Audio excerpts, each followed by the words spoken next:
thank you for joining us today. We're excited to have this discussion around what the annual planning process typically looks like, what it can be, especially going into 2021.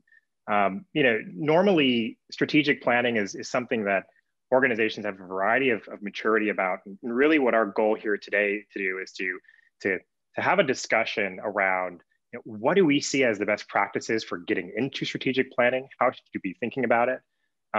And one of the things I love is my friend Laszlo and I here, this is a discussion that we have outside of meetings like this. So this is a discussion between us doing something that we both love. So just to get us started, I'll do a quick introduction on myself, and then I'll hand over to you, Laszlo. But my name is Michael Davis. I am the head of strategic services at Ally.io. I work with clients as they're getting ready to embark on their OKR journeys, thinking about how do you maximize the return from your strategic planning efforts and ensure that that cascades across the entire organization. It's an extremely exciting job. It takes me to customers all over the world, and just excited to get to talk to you about something that's very near and dear to my heart today. Laszlo, do you want to do an introduction on yourself? Absolutely, yeah, thanks, Michael. Hi, everyone. My name is Laszlo Kismarton. I'm CEO and co-founder of OKR Advisors, where I partner with a team of seasoned coaches and consultants to help enable entrepreneurial leaders and their organizations to successfully plan and execute their critical strategic priorities. Ultimately, it's about helping them achieve meaningful and sustained outcomes, especially at these, during these times. And we do this by, guiding and equipping, leaders and organizations on their journey to successfully adopt OKRs. So OKRs are really at the center of a lot of what we do. Although, that's not the only area of focus. As part of this process, we also evaluate and advise on their company's strategies, which kind of happens to be upstream of OKRs.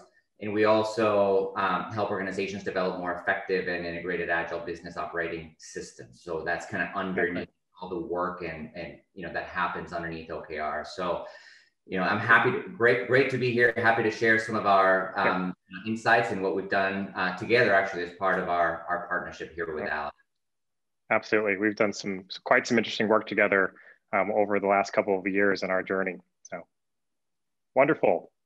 So we're going to start off today with a little poll. So prepare for that. I think it's just exciting to get a little bit of a baseline before we get deeper into the discussion today.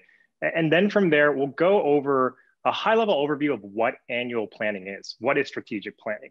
And what is the role of OKRs, objectives and key results, in that whole life cycle? And then how do you run it? So, we're almost to November of 2020, which is unbelievable. 2021 is quickly approaching. How do you get started right now to ensure that you're ready to have a high impact 2021 and beyond? And then what are some of the best practices and common pitfalls on that journey? That's really where our discussion will be focused today. And again, please feel free to drop questions in the chat. We love questions. We love answering them as we're going along. So that's what today is looking like. So a quick poll. Where are you in your current annual planning process? You should all see a poll that just appeared on the Zoom chat. If that's not working for you, you can also feel free to type the number into the Zoom chat so we get it arranged there as well. But the first option is I haven't started, which is quite a common response that we see. We're in the middle of planning right now. It's another very common response. I'm too busy trying to erase 2020 from my memory. This one resonates with me closely. Certainly some of you will understand that as well. I'm still thinking about it. It's number 4, we're trying but not really making progress. And 6, we're already done. I'll give you guys another 5-10 seconds to answer. Ooh, some good distributions here. All right. So what I'm seeing is that a decent amount of you have not started. More of you, about 34%, are starting to think about doing your 2021 strategic planning. The majority of the folks on the call here today are in the middle of planning. That's really good. That's a great start. So hopefully this is an accelerant for that. And we're trying, but not making progress. Already done. And I'm lovely that no one is trying to erase 2020 from their memories. We're looking ahead to 2021 and all the great impact that we could have there. All right. So let's get into it. So annual strategic planning. Laszlo, do you want to take us through, what is annual strategic planning? What is it typically, and what can it be when done correctly? Yeah, I'll kind of cover the first part here, and then Michael, feel free to chime in. Absolutely. I think as we could see here in the poll, a lot of organizations, that annual planning is something that the vast majority of organizations do. That there's a lot of commonality in what to focus on. For example, company goals are set for the year. We see that a lot. Most organizations, yes, that's part of what you do. Budgets and resources are planned. Departments follow the company level planning to define their own goals, with some level of alignment during the planning process. That's something that, again, most organizations do. It's the right thing to do. But at the same time, that's for the most part, that's where we see some of those commonalities start to end. And, where we see, where we start to see less of, yet it's equally very important to do, are things like, for example, what a great opportunity on a yearly basis to reinforce a clear, vivid, and common understanding of the company mission, vision, core values. That we see less of, and even though it's a great opportunity to hone in and communicate that to everyone as part of that process.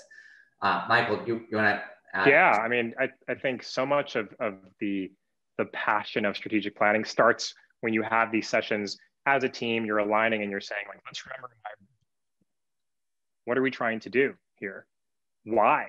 And all the time that we spend with strategic planning, setting that multi-year, 3-year story arc for where you want your company to go, your entire organization needs to know that. And I think, and this is kind of skipping ahead a little bit later, Laszlo, but one of the common pitfalls of doing strategic planning is actually just viewing it as this, very rigid, okay, so what are we going to do next quarter? And let's just go through what targets we need to hit, okay?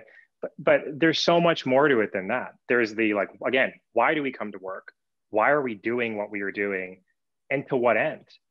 Because ultimately your goals, where you're going, should be energizing to you. And some of the best leaders I've seen use this as an opportunity to again, rally the team, get everyone on board, and to say, let's remember what we're going for here. And which goes into actually communicating your strategic priorities. So again, it's not just having a very, very good looking PowerPoint slide or Google Slides, whatever platform you use. It's also about the championing of your strategy, of that strategy across your teams, across your organization. That is not easy to do.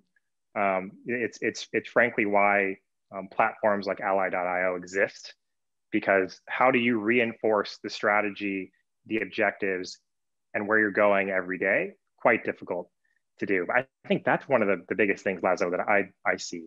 It's not enough time given to really championing and engaging in that two-way dialogue with the organization. Easier said than done. I think you've certainly had many experiences in this regard. I know both of us have, as we've worked across a bunch of different industry segments. What's a particularly effective way you've seen a leadership team engage the organization as they're going through their strategic planning process?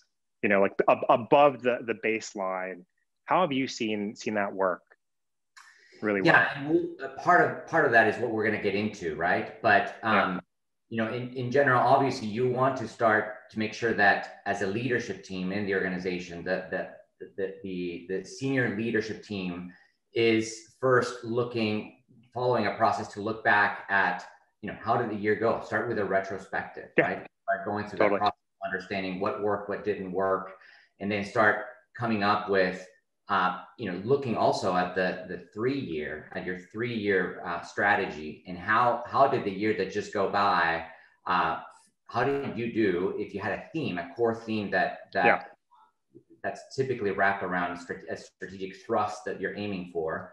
How did you perform as part of that? And so first, kind of making sure that there's that level of alignment within the leadership team as to what happened and what did we learn. Yeah. And as you go through that process, and now starting to look ahead, that's where you start to have opportunities to start communicating as you gain clarity and alignment within the leadership team first around where you're going. You don't want to also look at do retrospectives only within the leadership team. Each team underneath that structure should be doing the same and thinking about that for their own teams as well. And Absolutely. that's where you can do a bit of a bottoms up. You're feeding some of that information bottoms up to the leadership team to use. Absolutely. And one other thing I'll add kind of before we move on is in surfacing all of those insights and findings from across the organization, top to bottom, left to right. You want to include everyone, but you also need a culture that allows for vulnerability and candor and honesty as you're going through the process. Otherwise, you'll never actually get, the really high quality, nuanced insights that you need to refine your go forward plans, right? And again, far easier said than done. But even just saying that that's important and giving examples for people to be brave and to come out and to say, honestly, this didn't work the way I thought it would. I think we did these things well, but we didn't do these other things well. Just doing that one thing, I've seen that work really, really, and be really effective throughout the strategic planning cycle. So this is just the beginning. So I'm gonna shift us forward a little bit. And, Laszlo, how about you talk us through this connectivity between, again, your why as an organization, a top level of the pyramid, all the way down into getting things done, executing. Yeah. No, definitely. A very common scenario that we see is one where an organization may go through, a lengthy and arduous process to plan the year, and together with the leadership team, identify the priorities, goals, in place that the organization is going to take. And that's great. That's a really important part of the planning process. But quite rapidly, where a pitfall that we see is quite rapidly pivot from that level of annual planning into initiatives, roadmaps, work breakdowns that the work breakdowns get kind of broken down and cascaded down to departments.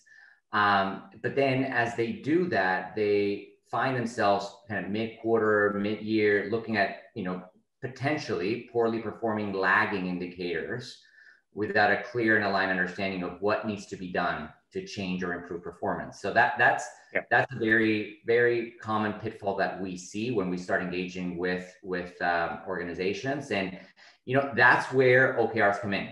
That's really at the core of the value of OKRs is, and that they're intended to address, is provide an ability for you as an organization to pace yourself around not what you do, not initiatives, not activities or roadmaps, but outcomes.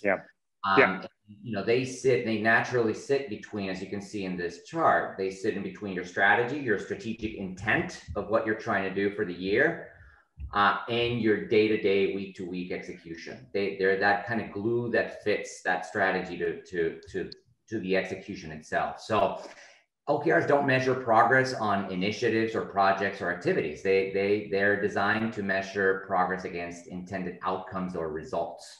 And that is a very common initial challenge that companies and leadership teams have to kind of shift that mindset from, all right, this is what I'm doing, this is my roadmap, this is my initiative, into, well, where do we want to be at the end of the year? Let's not think right now about the how. Let's think about the outcome itself, and we'll backtrack from there into what our roadmap or plan of action is. So the idea ultimately here, the play that OKRs, again, the role they play is they create that kind of continuous cohesion between strategy and execution on a day-to-day basis, especially when you have, a tool like Ally, there in front of everyone on the team day to day. You can see right there. You don't need a PowerPoint. You can see how things are. Yeah. No, and one other thing that I'd add here too is the power in this way of working is in giving yourself permission to not do things. Giving yourself permission to not do things, because it's very easy for us to go into rooms with our teams, digital in this current era, and to say, what do we need to do in the next 3 months to really empower our strategy, right? And what should actually be happening during those sessions is time spent saying, if we could only do 3 things in the next 3 months, we could only achieve 3 objectives, what 3 things would we do? Or 4 or 5. We usually recommend not going over 5 if possible. But that intentionality is also a superpower here. And it's that focused energy that's allowing you to empower a strategy and then empower a vision. And one other thing too here, as we go through our strategic planning cycle at Ally.io and with our customers, one of the things I love too is that you get the ability to anchor back to where you were trying to go. So one very tactical word of wisdom that I've seen play out at a lot of different companies and to great success is literally put the strategic objectives as laid out by leadership, put that right in front of you as you are working on your own initiatives and your own objectives, and you're defining your own key results. And as you're doing that, ask yourself, is what I'm doing empowering this broader goal? Am I moving the company forward with what I'm doing? And of the things I've said I'm going to do, again, what are the top most important things? So just tactically, that one simple thing, I've seen that have a lot of value for customers as they're dealing with this challenge of moving to this new strategy execution system. So awesome.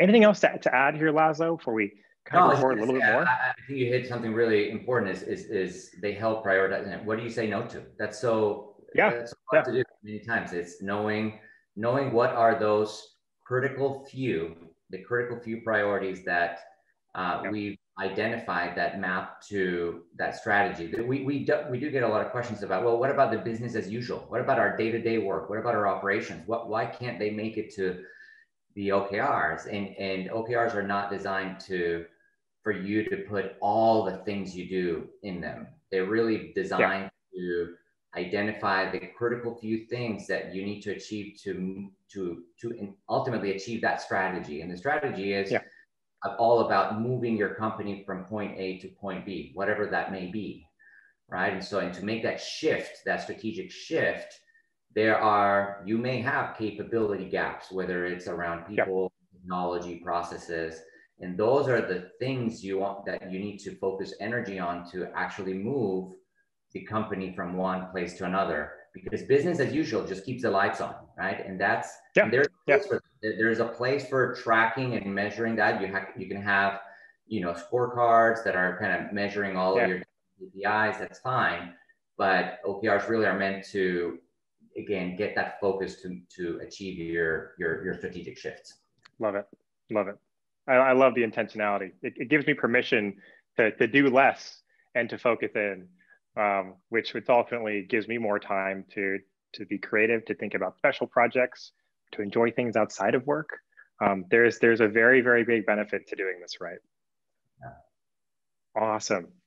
So one just quick note on where OKRs sit, again, in this cycle of strategy development. You have your 3-year strategy, ideally. Some companies plan out further than that. I think 3 years is kind of a sweet spot. It's just far enough where you can be really ambitious, push things that you may not be able to see immediately in vision today. But it's not so far out that it's hard to grasp. One other thing then from that is you set this strategy, this vision. It's super important to identify the key targets you want to hit, and then to also think very holistically about the market. I mean, again, we are operating in an unprecedented time right now. The future of work is happening right now. I remember last year reading and researching, advising on that topic. And we would talk about things like, fully remote workforce, in 5 to 10 years. It is less than a year later and that's happening. That changes how you do your strategy development. And this was a catalyst to push organizations to do that. And it's actually been something where more companies have started to move into OKRs because there is the benefit of also being able to run an organization remotely with greater agility and frankly, greater ease and time efficiency as well. Anyways, I digress. You got to keep view of everything else that's happening around you to make sure that what's in front of you remains viable and accretive to your vision. And that's the multi-year view. As you start to back in closer to where you are now, then you're starting to look at, what do I want to do over the next year? What are the objectives and key results that I'm going to define to know that over the next year, I'm going to get to where I want to get to, and maybe even beyond that. And then from there, you start the process of developing your quarterly OKRs. So what are you going to do in quarter 1, quarter 2, quarter 3, and quarter 4? What might you be targeting throughout that time? But critically, and this is something we'll talk about in very, very shortly here, the power in this is taking the time throughout the quarters to say, are we still doing the right things? One of the common pitfalls of companies that are shifting or are already doing OKRs is not taking that as an opportunity to level set and make tweaks and adjustments throughout the year, as opposed to getting your goals one time of year and then going away and then checking in 9 months later. In this system, you should be doing that on a more regular basis, not just once a quarter, but really even throughout the quarter.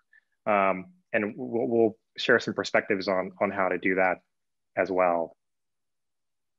So just a quick refresh for those of you who may be newer to objectives and key results. So super quickly, objectives are what you do.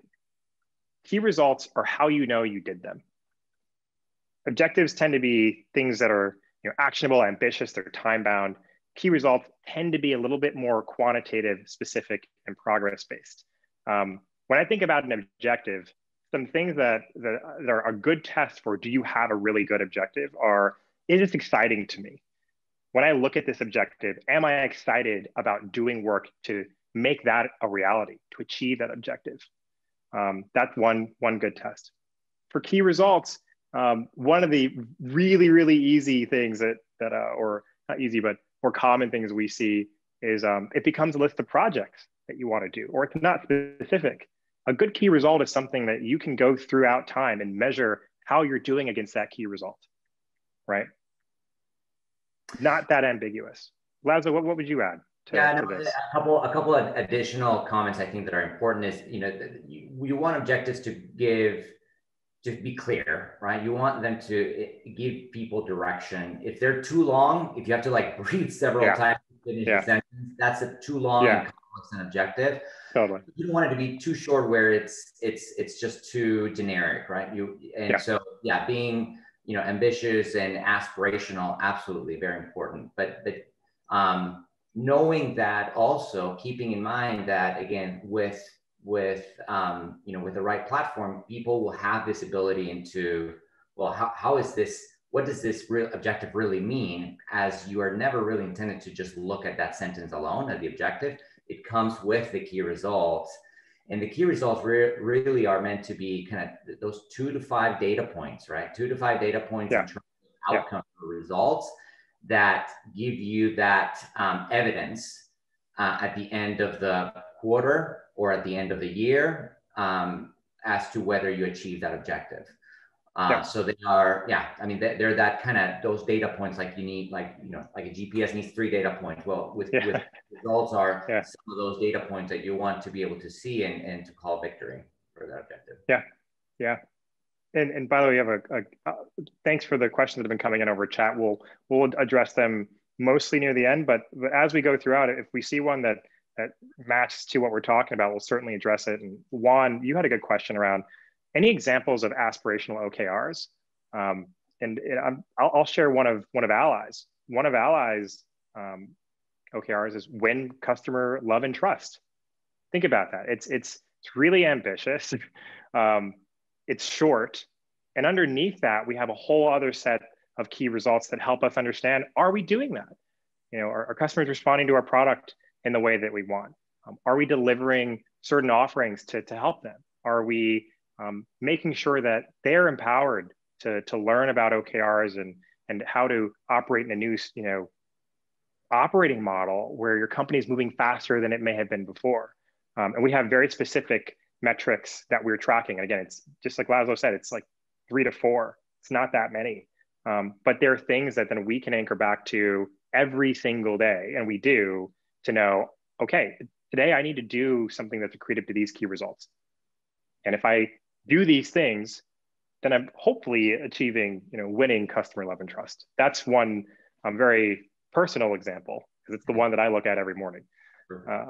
Yeah, great. All right. So just a quick note on strategic planning. And Laszlo, you and I can both, talk to this one. When you look at this whole cycle, a moment ago I was talking about how important it is to check in throughout time, how some of the magic of using OKRs is that you are not just setting a vision in January and then checking in November and saying, okay, how do we do? Like, you're saying, hopefully right now, here's what we're going to do next year. And then in early January, you're looking at, okay, what are our specific objectives, key results? You define them. And then you're checking in over time. For many companies, that is every week, multiple times a week in some cases, but certainly regularly, so that you can understand how you're doing. You can understand, how effective were the things I wrote. Like, everyone's improving over time. This isn't something that you do once and get perfect. It's something that you do and then you get better at over time and you build muscle. And the only way you build muscle is by being retrospective and thinking about, again, like what's gone well with this, what could have gone better. Did we have the right objectives and key results? And then you track that and feed it in to the next and upcoming cycles. But those are my thoughts. Laszlo, what do you think? Yeah, no, I think it's great points. And one thing that I will add is, yes, there are different time periods here, right? You have the strategic planning at the top. That defines the intent, your strategic intent for the year. Yeah. Obviously, we talked about the 3-year, right? So there's some connectivity there to your 3-year strategy. And then if we look at the bottom, that's where you have just execution, right? And so OKRs are, again, sitting there in the middle, giving you that evidence of whether that you're measuring, that measurable evidence on a quarter by quarter basis. So, you see some of the arrows here between, for example, in blue at the bottom, between work activity and key results. The work is just what you do, and you're hoping, ultimately, you're hoping that the work that you're doing, let's say, for example, launching some blogs, doing a webinar, right? You're hoping that work that you do gets you to achieve certain results. Totally. It's really important that in that feedback loop is that you want to, they're kind of a hypothesis in many ways. Key results are, right? You're doing work, you're hoping that the work that you're doing is going to let you achieve a certain outcome, a certain result. And the reason you want to have frequent check-ins and monthly reviews is to be able to assess, is all this work that we're doing leading us to where we want to go? And if not, guess what? It's time to make a pivot. And the nice thing about pacing yourself in these cycles, you have weekly cycles, you have monthly cycles, you have quarterly cycles, is that they give you that opportunity to reset for a moment, stop, evaluate, reset, and go, right? And so that's what this is really meant to convey, is that it's a system that gives you more agility over time. Yeah, totally. The ability to press pause even for a moment in the day-to-day maelstrom that is our work is very valuable to say, okay, we're doing the right things. So awesome.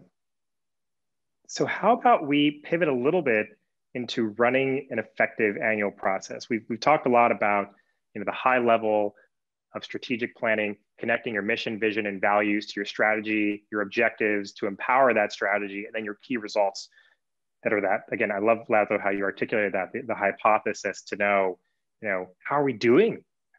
How are we progressing? But then you actually get into the actual planning process, which again, most of you are already here. So hopefully this is an accelerant for you. And for those of you who are more on the early end of thinking about it, hopefully this serves as a good construct for you to go forward with a little more confidence into your 2021 planning. So just at the high level, here's a little bit of how we view the planning cycle. So 2021's in vision. About 1 to 3 months prior, that's when you're doing visioning. It's when you're thinking about, again, what's my 3-year arc? What did we do this past year? Where are we going? Where do I want to be, by the end of Q1, 2021, Q2, 2021, et cetera. You're thinking broadly about where you want to go.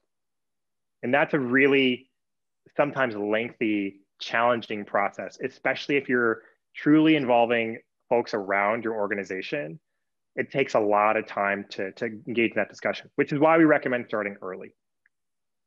From that factor, you go more into alignment. So at that point, you're starting to hone in on the specific set of things that you're going to focus on. And you're gaining alignment in the organization around, are these the right things? Are we empowered by these objectives and key results? We excited about them?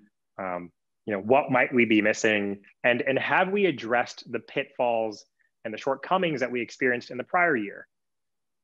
You're taking time to think carefully about that. Hopefully, again, before 2021 starts.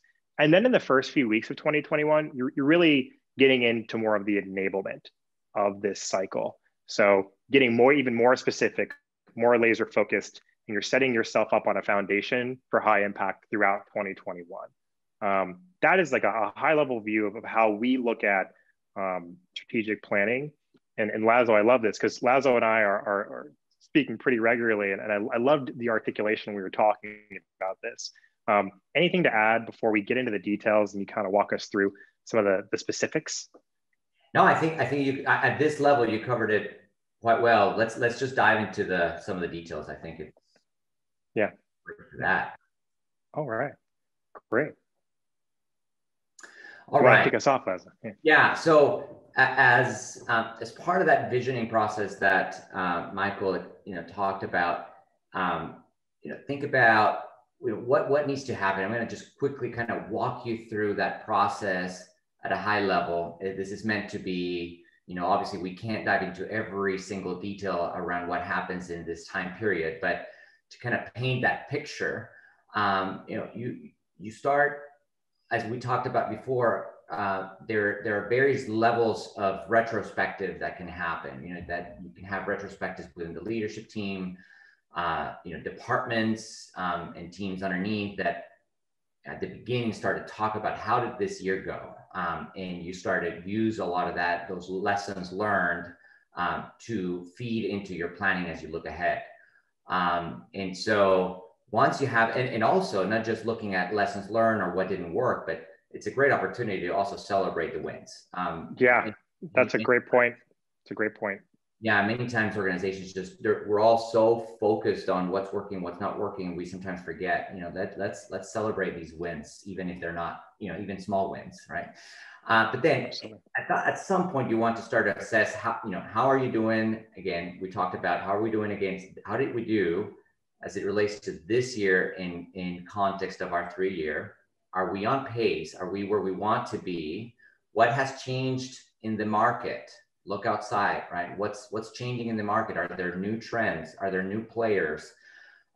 This year was the perfect year to look at, right? Now this year, that major shift didn't happen in our, didn't care about, it's November and now it's the change. No, it happened mid-year, which, by the way, as you're doing the right level of execution with OKRs, that takes into account the fact that you have opportunities, designed opportunities within months, specific months to make pivots.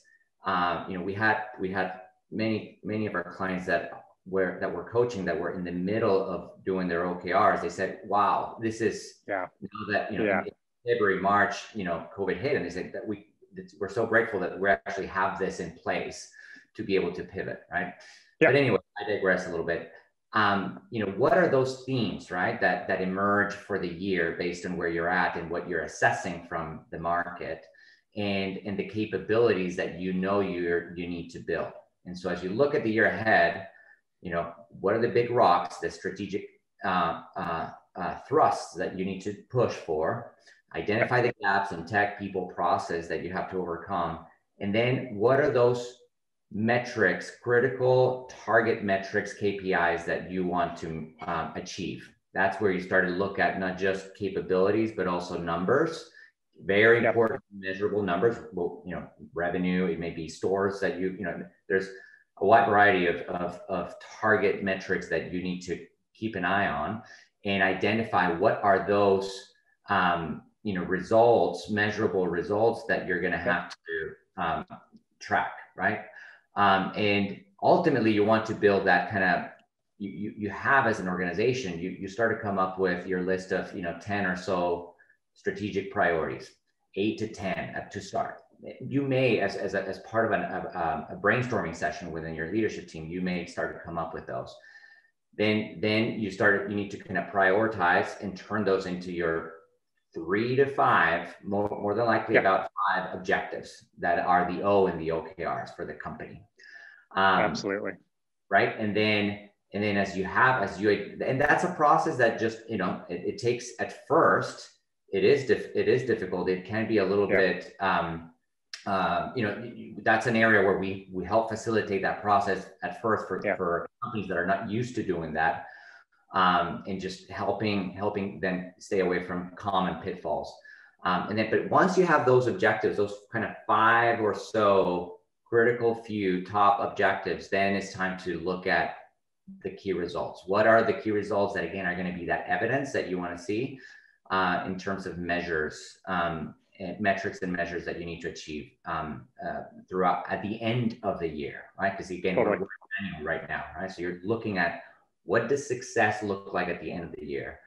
And very, like I said, very important and critical step in the process. We really like to pause and slow down the process in this step, because what actually you decide you're going to measure is critical, because you're going to be cascading all of that down to all the teams. You want it to be very accurate, the best you can.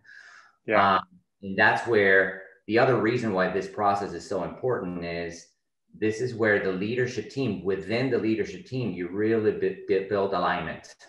Having those difficult discussions around, what is success? What are we saying is going to be the success for us as a team? And having those back and forth negotiations is where you ultimately get that level of alignment. And you need alignment at the top if you want the rest of the organization to be aligned to you, right? You do. And one thing too, just on the point of alignment, one specific tactic I see being deployed to drive alignment is surveying. Both digital, using an established surveying tool, but also doing more of the interpersonal person-to-person surveying. Usually what I see work really well is a dual effort, where you're doing the broader based surveys. You go through a proper survey design process. You ask yourself, what are the pieces of information that I want to understand? And you send that out to various parts of the organization just to get a baseline. And this is also a nice time to, especially for larger organizations, to start to capture some of those more candid nuances. And then in addition to that, again, it's that ability to target certain folks in the organization and make sure you're understanding what are their perspectives, what are they hearing. Most companies have those people who are very well connected and have a good pulse of the organization. You want to find those people and engage with them. And you want to do it early, typically during the visioning phase. It does take time, but that time spent often yields really valuable insights that you can flow up into your planning. Because it's always good to have the voice of your customers and also the voices of your employees and your team members. I think that's a really important part. And then Yeah, For so that's it. companies Yeah, that are starting with it, this is typically, I think I saw a question. This is yeah, typically it's facilitated, right? So we help yeah, facilitate this process. Now, for companies that are a little bit more advanced, you have a chief of staff to the leader of the organization can play an active yeah, role. Yeah, yeah, typically have OKR champions, yeah, are folks who internally are kind of the shepherds of the process, and they're folks that have typically the most experience with yeah, OKRs. They can also yeah. facilitate the process. So I saw a question come in around that. Yeah, yeah, certainly. We'll talk a little bit about the importance of having champions in this endeavor shortly. But yeah, I've just a quick sampling right now. In the past couple of weeks, I've talked to a bunch of people who are doing this process. It's been everything from, yes, lots of chief of staffs, a lot of folks who are more senior in project management or strategic planning. I've also seen folks from learning and development too. There's a really, really broad range. And then there are other companies as well where I see the CEO, chief strategy officer, chief operating officer themselves actually leaning in and doing this. It just really depends. It's a very personal decision, company by company. But certainly those are some of the more common archetypes that I see. Yeah, great. All right, let's move on. So now it's yeah, aligned. Right? So now you've done your planning. yes, As a leadership team, you know what the OKRs are for the company. Now it's time to communicate. And part of that process, to build alignment is great opportunity to now communicate to the organization as a whole. And it's you want to be vivid and share what are these company level OKRs for the year. There's a little bit of a show and tell opportunity. And also giving folks access to those OKRs in Ally, right? yeah, And the idea here is to share that vision of what success looks like, so that obviously, the department leaders that are part of that senior leadership team, they know what they are. They went through that process themselves to come up with the company level OKRs. exactly. And so the step really is to work with teams, department level or smaller teams, to share what the outcome needs to be, what's our goal, and then pull them into the process within team setting, within the process of setting team level OKRs, pull them into the process so that they can also come up with their ideas as to the how, right? So how are we? Yeah. And so each team starts to develop their own perspective on their role. What's their role? What's their assist for this company level outcome that we're aiming for? And what does that look like in terms of results that are generated by the team or the department? Yeah. Really important process, because you want that. That's where you do, obviously you set direction at the top, but the more granular outcomes that you want, that feed into that outer outcome, you want that to come bottoms up, ideally, because Totally. you want and you want accountability. And that's, when teams kind of come up with some of those ideas, obviously they're guided ideas, of course, by the leader, but you want that to be properly facilitated. And we advocate for each team, depending on the size, of course, but if it's a large enough team, to have their own the champion, or have the manager, leader of that department, to be properly trained around OKRs, so that they feel comfortable facilitating this process. Yeah, I just want to underscore how important that particular component is in identifying the people who are going to be key to the journey ahead, and making sure that they're armed and capable, and that they can advocate for OKRs, and frankly, help other team leads proceed through the journey. I mean, like, one of the things that we see a lot in this phase is it's challenging for people. It's really hard to you're getting this general direction, and it takes time to understand, how do I take this general broad vision and translate that into what specifically I will be doing. That is, make no mistake, that is a very, very challenging thing.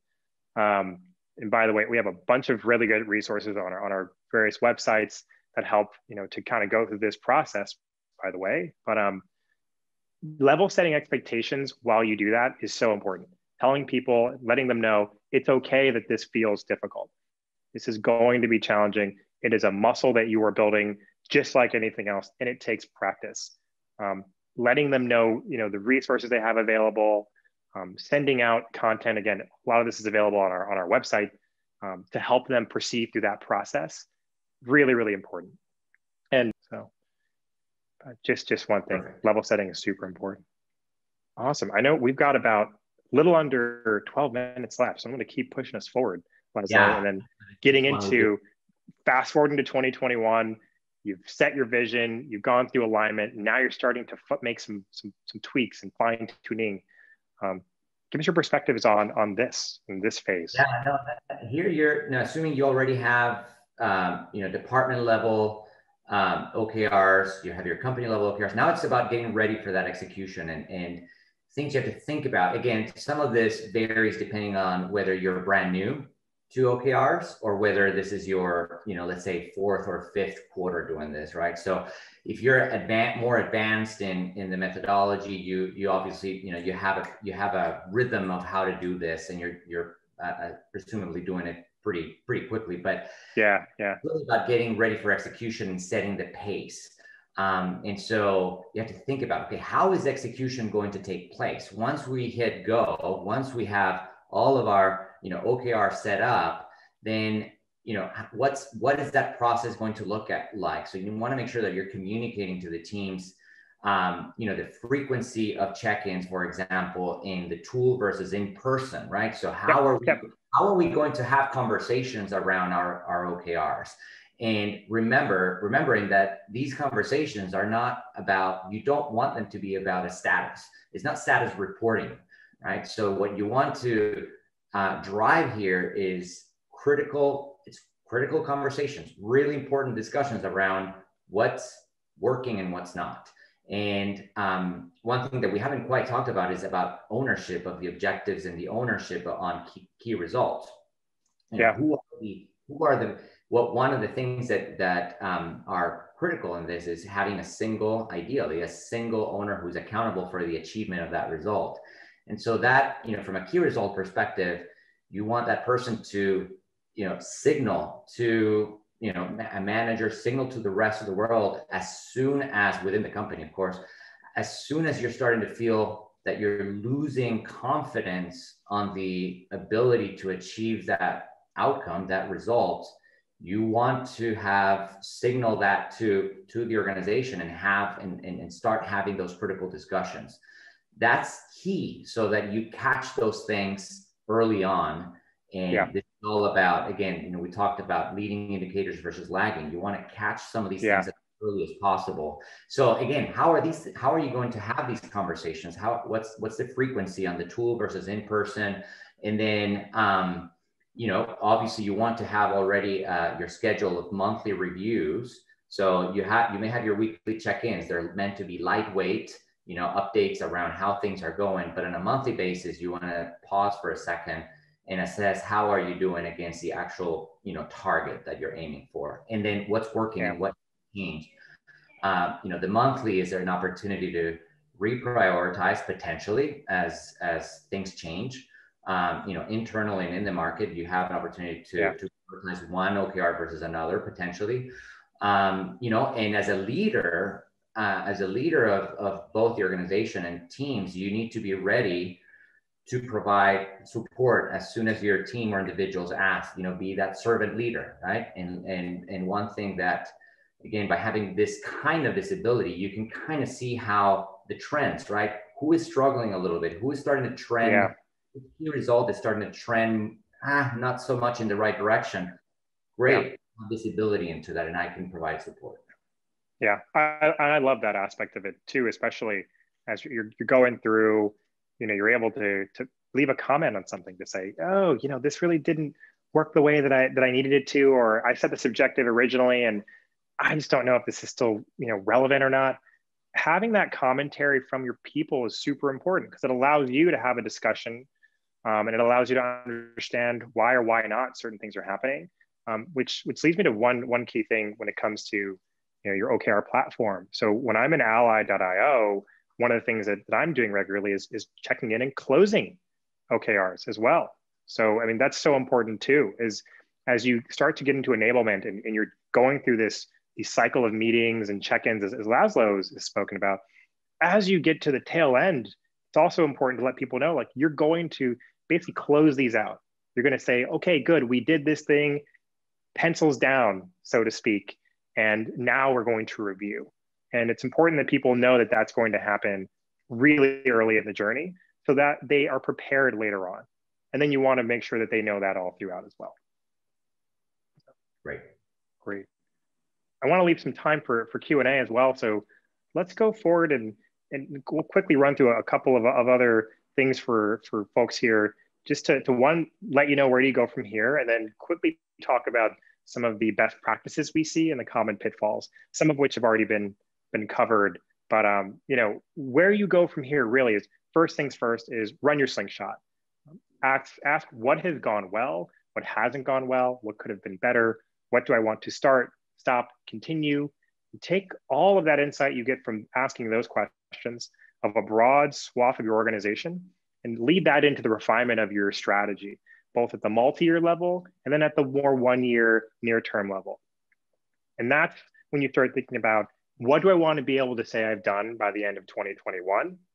And then what management systems and check-in cadences do I need to make sure that I understand who's doing what, who's responsible, who's accountable, who's consulted, and who's informed. And taking the time to be very, very deliberate and intentional about that does pay dividends downstream for the vast majority of companies that I see doing, taking this more structured approach. So that's just some quick guidance on where you can go from here. But as you think about where you are going, there are some things to keep in mind. And so, you know, Laszlo and I, as we've been having this conversation, I think we've touched on almost all of these. We talked about leadership buy-in and the importance of that at the beginning. We talked about the importance of champions. Yeah. And then we also talked about planning cadences. You just heard Laszlo talk about how important it is to have that predictability. That's a best practice right there. Have predictability, give your people visibility into the path forward, when things will be happening, just so that they know it's coming and it's not a surprise. You also want to candidly assess, like, do I have the capabilities I need to do this process? Do I need support from, you know, an expert, someone like Laszlo or an OKR advisors or from our strategic services group to help guide you through this journey? And then underneath all that, again, do you have the type of culture that, you know, it's empowering that sort of transparency and that intellectual safety, which is something our CEO Vetri mentions a lot, in your culture, giving people permission to say, you know, I don't agree, or I don't know if this is the right objective. If everyone is nodding their head yes during your meetings, you should be structuring that to make sure you have a safe space for people to say no. And I think those are some other considerations. Laszlo, anything you'd add onto these 5 quick points?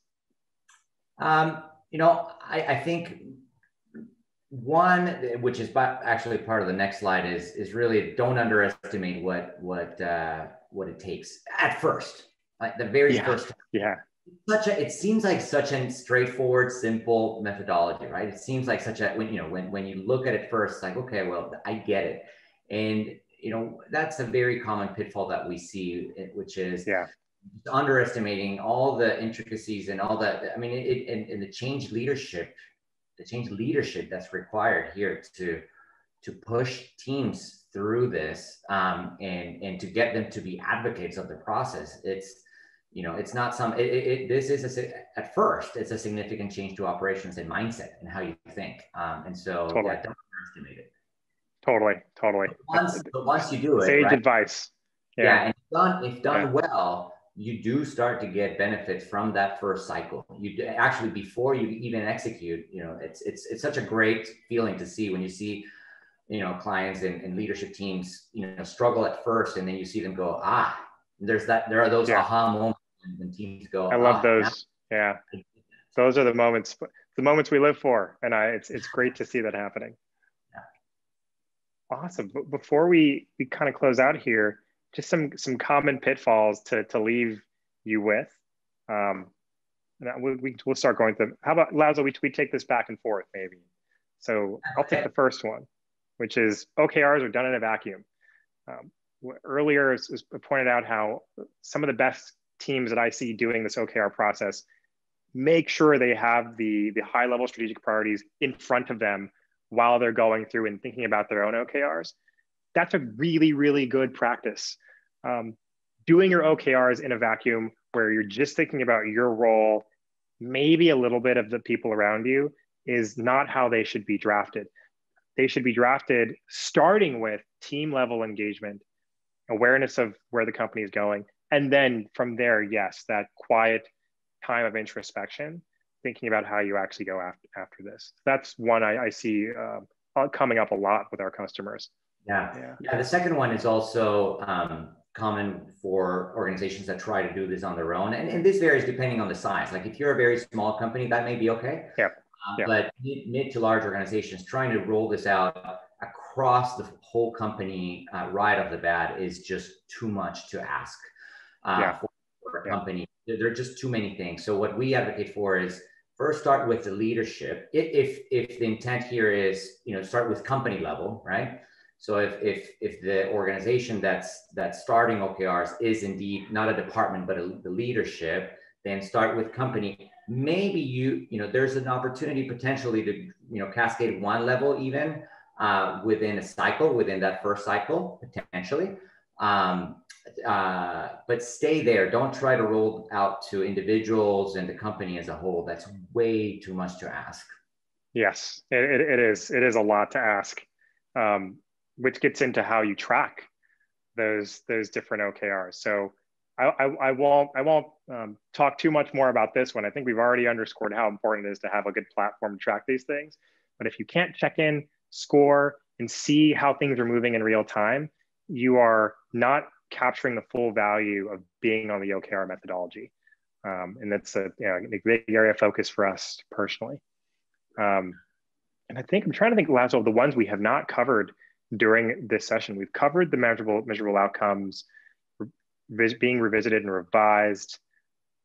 This last one around 100%, that's a really good one. Is a good one. I think you want to aim, there's that distinction between committed OKRs and aspirational, especially around the key results themselves. And if you're finding that you're always getting to achieving 100% as you look back, as you finish your quarters, you may actually be under delivering. You may have an opportunity actually to aim higher, especially for aspirational level key results. You want, if you get to 70%, 70, 75, 80%, that may be great. And you could be doing better than if you underestimated what you could do.